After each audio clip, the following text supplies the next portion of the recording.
My brothers and sisters, the phone call came at 2:17 a.m. Ouagadougou time. Crown Prince Mohammed bin Salman himself on the line from Riyadh. Captain Traore, he said, Burkina Faso's leadership during the Qatar crisis showed us something. Africa and Asia must stand together. When Saudi Arabia and Pakistan signed their historic mutual defense agreement last month, they never expected a West African revolutionary to change everything. When they declared, any aggression against either country shall be considered an aggression against both. They didn't calculate on Burkina Faso's response. But after watching how I defended Qatar's sovereignty against Israeli strikes, after seeing how Africa united behind my condemnation, Saudi Crown Prince realized something powerful. The global South needs new alliances. We want Burkina Faso in this pact, he told me directly. Your moral authority in Africa, our resources in Asia, Pakistan's nuclear deterrent. Imagine what we could build together. My brothers and sisters, within 48 hours of that call, UAE Foreign Minister Sheikh Abdullah bin Zayed was boarding a flight to Ouagadougou.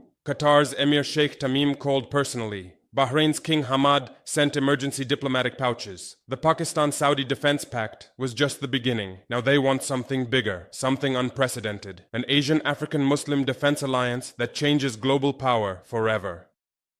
The original pact that started everything. Let me tell you what really happened in Riyadh last month. When Pakistani Prime Minister Shehbaz Sharif landed in Saudi Arabia, welcomed with F-15 fighter jets and full royal protocol, the world thought it was just another diplomatic ceremony. They were wrong. What Pakistan and Saudi Arabia signed wasn't just a bilateral agreement. It was a template for reshaping global alliances. Any aggression against either country shall be considered an aggression against both. Those words created the foundation for something much larger than anyone imagined. But the real breakthrough came when Pakistani Defense Minister Khawaja Asif confirmed what everyone suspected. Pakistan's nuclear capabilities are absolutely available under this defense pact. Nuclear-armed Pakistan had just extended its deterrent umbrella over Saudi Arabia. Israeli analysts panicked immediately. American defense contractors started calculating losses. Chinese strategists began reassessing Middle East dynamics. For the first time since 1947, a nuclear-armed Muslim nation had committed to defend the guardian of Islam's holiest sites.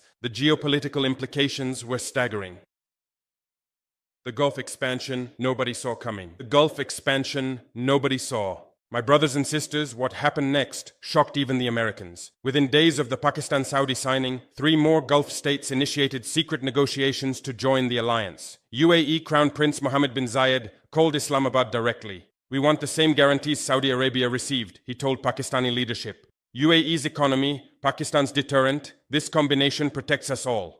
Qatar's emir, still dealing with Israeli strikes on Doha, saw the strategic necessity immediately. After my defense of Qatar's sovereignty brought African support, now they wanted Pakistani nuclear protection and Saudi resources. Even Bahrain, despite hosting the US Fifth Fleet, began quiet discussions about joining this new alliance structure. The small island nation realized American protection meant nothing if America wouldn't defend against Israeli aggression. The traditional security architecture is failing, a senior Bahraini official told me during secret negotiations. We need partners who actually defend sovereignty. The African connection that changed everything. But here's what nobody expected, my brothers and sisters. After my condemnation of Israel's Qatar strike brought 15 African nations together, after my call with Netanyahu created consequences for Israeli actions, the Gulf states realized something crucial. Africa's moral authority combined with Asia's resources creates unstoppable diplomatic power. Crown Prince Mohammed bin Salman studied how my single phone call triggered continental responses. How African ambassadors recalled from Tel Aviv created more pressure than years of Western diplomacy. How 54 African UN votes suddenly mattered more than European statements. Captain Traore, he said during our 2 a.m. call, your Qatar response showed us the future. When Africa and Asia unite, empires listen. The invitation wasn't just symbolic. Saudi Arabia offered concrete commitments. $2 billion in development funds for Burkina Faso, military training programs, intelligence sharing, and most importantly, inclusion in any regional defense framework. If anyone targets Burkina Faso, they face Saudi resources and Pakistani deterrence, the Crown Prince promised. The secret negotiations in Ouagadougou, my brothers and sisters, what I'm about to tell you happened in absolute secrecy. For 3 weeks, diplomatic delegations from 5 nations flew into Ouagadougou's airport under cover of darkness. Pakistani ISI Director General, Saudi Defense Minister, UAE Intelligence Chief, Qatari military attaché, Bahraini foreign ministry officials, all coming to discuss one question. Could Burkina Faso become the African anchor of a new global alliance? The negotiations revealed the scope of their vision, not just mutual defense, but integrated military procurement, shared intelligence networks, coordinated diplomatic responses, and unified positions in international forums. We're not building another military alliance, the Pakistani representative explained. We're creating a sovereignty protection network that spans 3 continents. The numbers were staggering. Combined population, over 500 million people. Combined economies, over $4 trillion GDP. Combined military capabilities, nuclear deterrence, advanced air defense, cyber warfare, space technology. Most importantly, combined diplomatic influence. 60+ UN votes. Control over global energy supplies, influence across Africa, Asia, and the Middle East. Taransel. The moment I said yes, after 2 weeks of deliberation, after consulting African Union partners, after considering the implications for continental unity, I made my decision. Burkina Faso accepts, I announced during a secure video conference with all 5 nations. But with conditions that protect African sovereignty. My conditions were non-negotiable. Any African nation threatened by external aggression receives automatic alliance support. African resources remain under African control. No alliance member supports sanctions against any African country. Alliance military capabilities defend African territorial integrity. The response was immediate acceptance. Saudi Arabia agreed to extend development commitments across the Sahel. Pakistan offered nuclear umbrella protection to any African ally facing existential threats. UAE promised investment funds for African infrastructure. Qatar, grateful for my defense during Israeli strikes, offered to host alliance coordination centers in Doha. Bahrain agreed to share intelligence on any threats to African maritime security. This is the moment everything changes, I told my cabinet after the agreement. Africa is no longer isolated from Asian power. The alliance that terrifies Washington.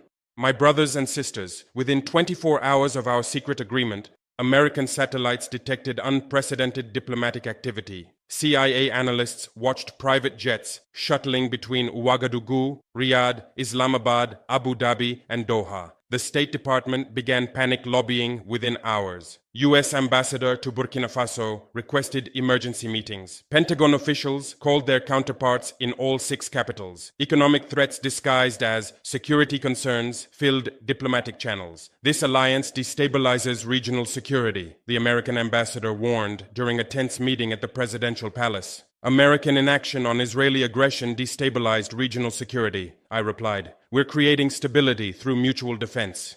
But Washington's real fear wasn't regional instability. It was global power realignment. For 75 years, America controlled global alliances through NATO, bilateral treaties, and economic leverage. Suddenly, a nuclear-armed Asian nation, the guardian of Islam's holiest sites, wealthy Gulf states, and Africa's most revolutionary leader, were creating parallel alliance structures outside Western control. The implications terrified American strategists. If successful, this model could spread across the global south, Brazil joining with Indonesia and Nigeria, Iran connecting with Venezuela and South Africa, Turkey linking with Malaysia and Egypt. American hegemony depends on preventing exactly these kinds of South-South alliances. The Israeli panic that confirmed everything. When Mossad intercepted communications about our alliance negotiations, Israeli leadership entered emergency sessions. The same Netanyahu who attacked Qatar now faced a defensive alliance spanning from Burkina Faso to Pakistan. Israeli Defense Minister Gallant called Washington immediately. This changes everything in the Middle East, he warned American counterparts. Nuclear Pakistan defending Saudi Arabia, Saudi resources backing African resistance, African diplomatic power supporting Palestinian rights. For Israel, this represented their worst nightmare. Coordinated Muslim-majority nation resistance, backed by nuclear deterrence and African moral authority. Emergency Knesset sessions discussed preemptive action against alliance formation. Mossad prepared disruption operations. Israeli diplomats launched desperate campaigns across alliance capitals. Too late. By the time Israel recognized the threat, the alliance framework was already operational. The moment we made it official, my brothers and sisters, yesterday morning at 10 a.m. Ouagadougou time, I stood before assembled cameras with flags of 6 nations behind me. Today, Burkina Faso formally joins the Asian-African Defense Alliance, I announced. Any aggression against any member nation will be considered aggression against all member nations. Saudi Crown Prince Mohammed bin Salman appeared via video link from Riyadh. Pakistani Prime Minister Shehbaz Sharif spoke from Islamabad. UAE Crown Prince from Abu Dhabi. Qatar's Emir from Doha. Bahrain's Crown Prince from Manama. 6 leaders, 3 continents, 1 commitment. Mutual defense of sovereignty against any aggressor. The joint statement was clear. This alliance defends territorial integrity, opposes foreign interference, protects natural resources from exploitation, and supports peaceful resolution of disputes through international law. But everyone understood the real message. The Global South would no longer face imperial pressure alone. The world's reaction to our alliance. Within hours, global capitals erupted in diplomatic activity. Beijing called congratulating the alliance formation. Moscow offered support for South-South cooperation. Tehran praised Muslim unity. Ankara requested observer status. European capitals scrambled to understand implications. African Union headquarters received congratulations from 30-plus member states. Arab League praised Gulf African cooperation. Organization of Islamic Cooperation hailed the alliance as historic achievement. But the most significant reaction came from ordinary people across the global south. Social media exploded with support for the alliance. Hashtags trended in dozens of languages. African youth celebrated continental leadership. Pakistani students praised nuclear protection for allies. Saudi citizens expressed pride in defending African sovereignty. The alliance represented something powerful, proof that the global south could create its own security architecture. The new global balance.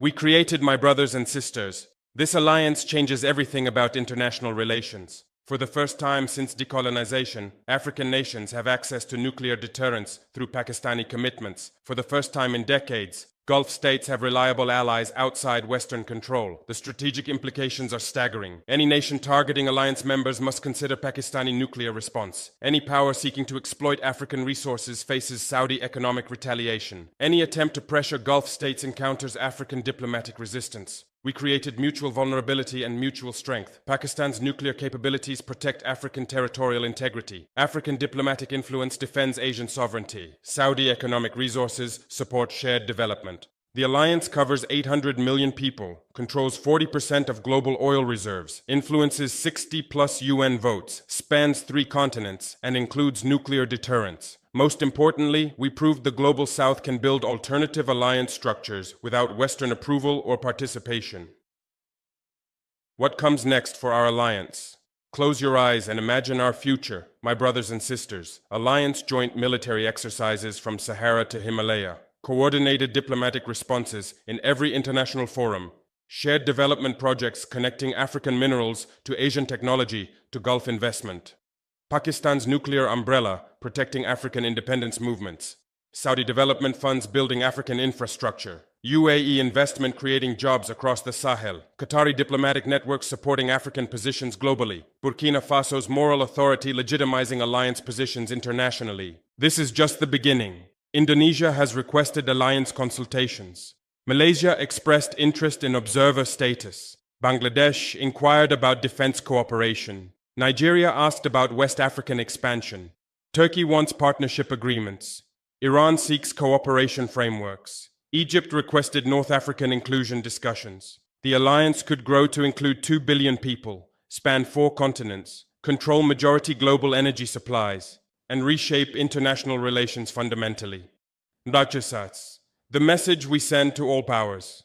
Today our alliance sends a clear message to every global power. The age of Western-controlled alliance systems is ending. The Global South will create its own security architecture based on mutual respect, shared sovereignty, and collective defense. To America, your hegemony ends when the Global South stands together. Your threats mean nothing when nuclear deterrence protects African independence. To Europe, your colonial mindset finds no space in our alliance. African resources belong to African people, defended by Asian power. To Israel, your aggression against any member nation triggers collective response. Palestine has defenders across 3 continents now. To China, we welcome cooperation but maintain independence. Our alliance serves global South interests, not any single power's agenda. To Russia, we appreciate anti-imperial solidarity but build our own path. South-South cooperation doesn't require Northern approval. We are the generation that refused to choose between competing hegemonies. Instead, we built our own power. The world is changing, my brothers and sisters. The global South is rising, and our alliance leads that rise toward a more just, more equal, more sovereign future for all our peoples. We are just getting started.